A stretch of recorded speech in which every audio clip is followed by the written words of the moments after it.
All right, you guys, let's get into some real talk, flappers. I have been lonely for a lot of reasons in my life. But the loneliest I've ever been was the day that I ran out of cocoa butter in Colorado Springs.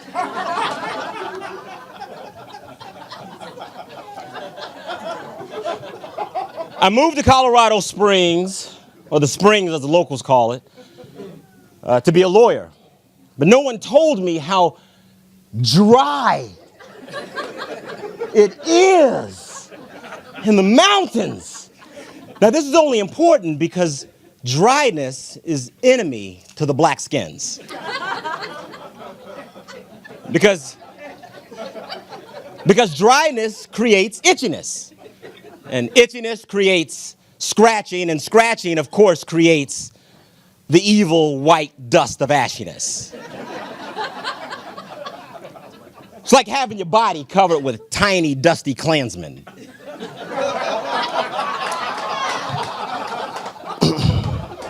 And of course, the white dust makes the black skin angry.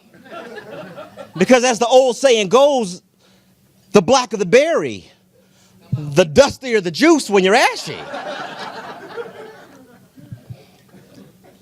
Anyway, I'm standing under these lights, and I know that you guys can't tell, but when I'm outside and I'm properly moisturized, I am a mahogany-hued specimen. But when I'm ashy, I look like I've been flouring chicken for 8 hours a day.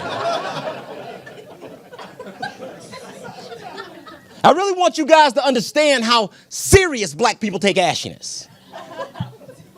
By way of analogy, black skin is to ashiness. Y'all ain't ready. Black skin is to ashiness as white skin is to intolerance.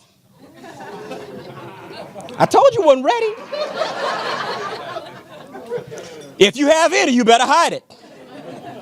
You see? You see? We got some truth in the building, and cats ain't ready for the truth. I experienced Colorado's diversity firsthand last February when I was booked as the Black History Month parade.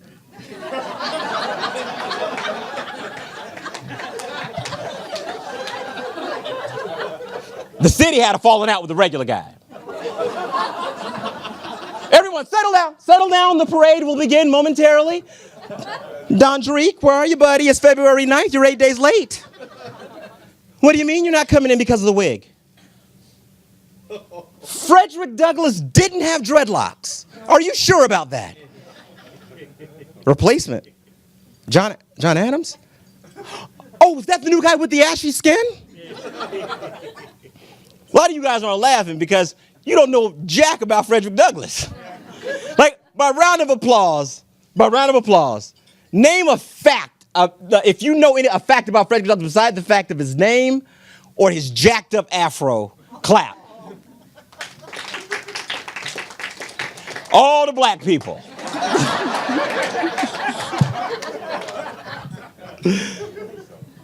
Frederick Douglass is the American story. This is a guy who literally started from the bottom. He was an illiterate, biracial, nappy-headed slave who taught himself to read and write, became advisor to the president, Abraham Lincoln, during the Emancipation Proclamation, and then used that power to actually help and uplift black people in America. And nobody knows anything about this dude, right?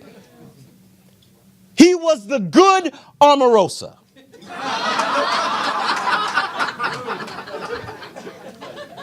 Of course, there must be some inner turmoil with Fred, though. I mean, being a biracial slave. Can you imagine that? Fred! Get in here, Fred. I'm tired, Fred. Been up all night beating slaves. I'm gonna need half of you to get out there and pick the rest of that damn cotton.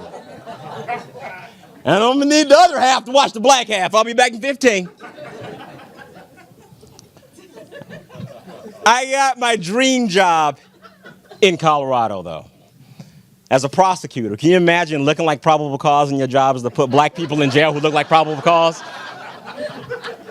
But I can tell you right now, that being there, had they tried to start the civil rights movement in Colorado Springs, King would have canceled it because of ashiness.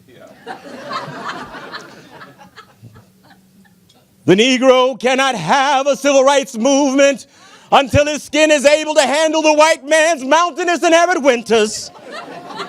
So from the prodigious hilltops of New Hampshire to the curvaceous slopes of Colorado, let moisturized skin ring.